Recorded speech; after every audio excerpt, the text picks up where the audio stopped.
I am sending you a video, and the title of the video is Why Am I Receiving a Video? Well, the reason why you're receiving a video is because you're part of the Toro family. Just like your child's a Toro, that makes you a Toro automatically.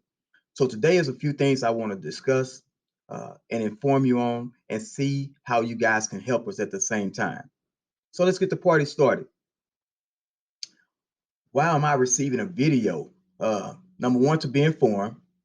Two to help, and three to be proactive. Let's stop it now or fix it now before it gets any worse. Star information. Parents, star is broken up into three categories. Really four, but we're going to focus on three. And I'll tell you about that fourth one in just a second. Uh, Approaches, meets, and masters. And that fourth one is if my child doesn't meet any one of those, uh, my child is unsuccessful. That's why I didn't put that one on there. So the three things I'm focusing on is approaches, meets, and masters. Well, what is approaches? Approaches means the student or the child is performing close to grade level, but not on grade level. So they're almost there. That's approaches. Meets means that they are performing on grade level. And then we have masters, students that are performing above grade level. So those are the three categories that we focus on. I don't focus on that other one because I know all my kids can at least hit approaches. That means all of our kids are going to be successful, but they can't be successful without your help. So that's what we're talking about today. So in the first semester, the state of Texas TEA has a STAR interim test. It's brand new, and it's a new format to it. And so our kids took it. Everybody in the audience took it. So we're going to call this STAR Interim 1. This is about ELA, which is your reading test. So if you look at sixth grade, remember the words I just talked about, approaches, meets, and masters. 32% of our kids were at approaches. 17% for sixth grades was accept predicted at meets. And then we have masters 10%. Seventh grade approaches was 34%. Meets was 18% and masters 10%. Then we come down to eighth grade, 29%, 16%, 9%. Let me tell you about Star Interim. Star Interim gives us a snapshot. If Star was taken in the first semester, this is what it would look like. They're making a prediction saying, hey, if Star is given today, we predict that 32% of your kids will reach approaches. Not saying that's going to happen because I know our number is going to be higher, but this is what it looks like. That was ELA. Here's math. Sixth grade approaches, 38%, meets 11%, and masters 3%. Seventh grade, 34%, meets 12%, and masters 4%. And eighth grade, approaches 24%, meets 4%, and masters 1%. Let's talk about eighth grade for a second. Parents of eighth graders, and I know you've been hearing it from the kids or you've been looking on Instagram, most of our issues are coming from eighth grade. When we're talking about behavior, it's coming from eighth grade. When we're talking about academics, it's not coming from eighth grade. We have to change our focus. Our focus right now is on something that other than school. These numbers right here tells that story. We have to find another outlet. How can I get my child or how can I get my students to focus on academics instead of everything else, the outside world? This right here is important for us. And as we go through this short video, parents, I'm gonna need your help. So I'm gonna give you an example. Uh, STAR interim is just a predictor of how our kids will perform on STAR. And we had students scoring different ranges. As you see, I have it here. The numbers here are saying 1% of your kids, 1% has a predictor of being successful on STAR.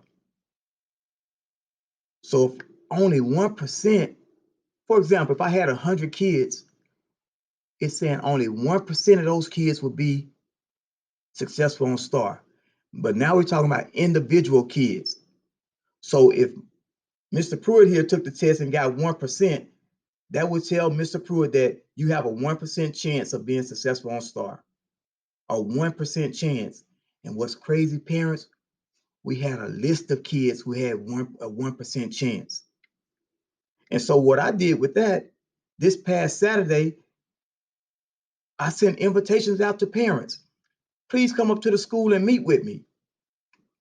Come up to the school and meet with me so we can talk about this 1% chance. Because in some cases, it was something simple. Your child took 3 minutes to finish a 30-question quiz. No, we have to do better. We have to show some effort. We have to show that, hey, I care about my education. Because when I come down, you can read the rest of them, but when I come down, 71% or greater, 35% of our kids right there. So it's saying 35% of our kids can score 71% or greater. They have a 71% chance to pass or greater. That's awesome. So these numbers here, we have to bring down to the bottom. We have to bring all those numbers down to the bottom so we can see, man, our kids have a chance to be successful. But when we stay at that top range, you only have a 1% chance to pass. That becomes an issue. It opens up a lot of doors because when that 1% happens like that, there's a lot of things going on. Either I'm really struggling in class, I really didn't try, or or I'm done with school. And I have to tell you the truth, that's what it means. So parents, when we're giving information, it's real information. I'm not going to give you anything false. This is just an example. And I actually went through and I dissected each grade, each student, just to see. And that's why I sent that list out, those invitations out this past week.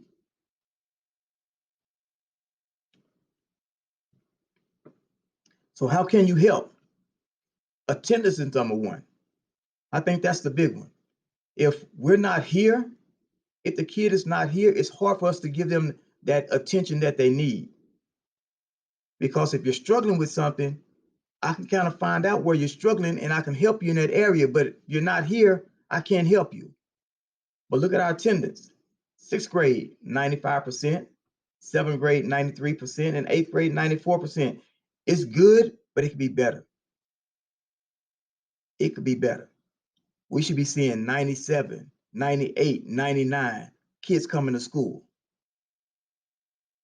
So that part, I need some help with you on that part. Academically, here are a few ways you can help. Parents, make sure that you're checking your HAC account. And if you don't have one, contact the school so we can help you get one. Uh, Report cards, progress reports, discipline, everything goes in there. But if you're not checking it, you're not going to know. You have to be able to see your report card. I know you want it to come home on paper, but everything's changing. So make sure that you're checking your HAC account. Now, once you check your HAC account and you see your kids are struggling with on their grades, make sure your child attends tutorials. Because every time they say they don't have homework, I can almost guarantee you, open up their Schoology page, getting clever. It's there. Make sure that your child has his or her charged Chromebook every day. And I should have highlighted charged because when the Chromebooks are not charged, the teacher's trying to help the kid, but they're having to rearrange everything to get to plugs. But if they're charged before they come to school, they're fine. They have to do their part. Attendance again, make sure that your child's in school every day. But this last one, I think this last one is real because I asked this question to parents when I'm meeting with them. Have you seen your child study at home? And 90% of the time, it's no. So make sure that they read or they study for 15 minutes every day. Not on Fridays. I'm gonna help you out there, kids. Not on Fridays, but Monday through Thursday, 15 minutes. If your child states that he or she doesn't have homework, say, okay, that's fine. Let me see you log into Freckle, or let me see you log into Matthew. One or the other. This has to happen for our kids to be successful. When kids aren't studying, they're on Instagram, they're on TikTok, they're on there for 15, 20 minutes, 30 minutes to hour to 2 hours a day. All we're asking them to do is study for 15 minutes. I can't make that happen at home, but parents, you can. But you have to be consistent with it also. So I'm going to ask you, if you're going to actually do it, set a time for it. All right, at 6 o'clock, you're studying. From 6 to 6:15, you're studying. Or from 6 to 6:30, you're studying. And once that becomes habit, you're constant in that routine, you don't have to say too much more. They're going to automatically do it. But it has to be some structure there for it to happen. How can you help with behavior? Parents, I know your kids have come home to you and say, Mom, they fought at school again today. Parents, our little girls are out of control. We're doing everything we can to help them, but Instagram and them planning fights on Instagram, we have to stop. Parents, I'm asking you to check your child's social media. I'm asking you to get your child's password. I'm asking you make your face part of the face recognition software, because you can. And randomly just check their phones. Say, hey, hand me your phone. And once you see that hesitation, you know there's something in there that shouldn't be in there. And this is how we cut down on the mess that's happening with school. Remind your child that school is a place for learning, and that education is the key that open lots of doors, but we have to do our part. And us focusing on kids' behavior every day, you're taking away from the kids who are doing what they're supposed to do. And that's not what we want to happen. Everybody should be in this. But this part is serious because teachers can't teach their 30 kids in the class if those 4 are constantly misbehaving in class. And then it comes to me or one of my administrators, and we have to do our job. So I'm asking you, this piece is key. Make sure you check your HAC account to see what your child is doing. Reach out to your child's teacher. Hey, I see on his report card he made this. What does he need to do, or what is it that he's not doing or she's not doing? And how can I help? This is a huge one here. Chromebooks. Tomorrow, we're going to hand out brand new Chromebooks to every kid.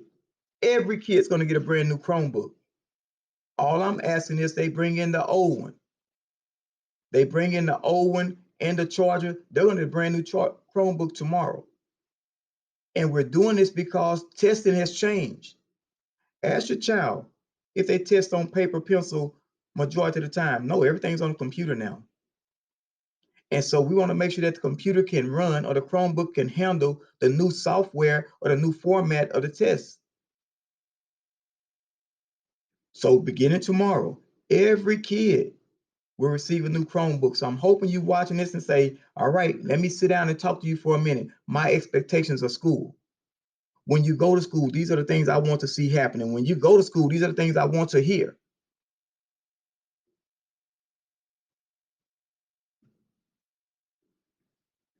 You know, this is the second semester. With second semester, that's when all the testing happens. Uh, this week, the kids would take the STAR interim 2. They've already taken one. Now they're going to take STAR interim 2. Please encourage your child to do their best. Those kids who had a 1% chance of passing, I can see from the time they start testing to the time they end. And if it takes you 3 minutes to finish 30 questions, I know you didn't do your best. And those are conversations that me, you, and your mom or dad, we're going to have. You're going to hear from me also. But sit down, take your time, read, reread, then read again to make sure that you're doing it correctly. Make sure that you're understanding what the question is asking. Parents, doing any form of start testing, cell phones, smartwatches, and all other electronic devices, they'll be picked up and locked away. The kids will place it in a plastic bag with their name on it, and then it's locked up until the end of testing. Once testing's over with, everybody receive their materials again, receive all their devices. So please tell your child, hey, for testing, put your phone, put your watch in there, turn it off, zip it up. So when it's time for you to test, once testing's over with, you get your devices back. We have to be ready for the real thing, and this is how we get it done. I want and need all of my kids to be successful. I just don't come to work just to be coming. I like to see the eyes when they light up. Man, I understood it, Mr. Pruitt. It was hard in the beginning, but my teacher broke it down for me so much, I understand it. That's when it's fun. Those are the phone calls I like to make. Mom, your child just did an excellent job on his or her test. And I'm just calling to let you know, keep up the good work. So we need your help in that. School procedures.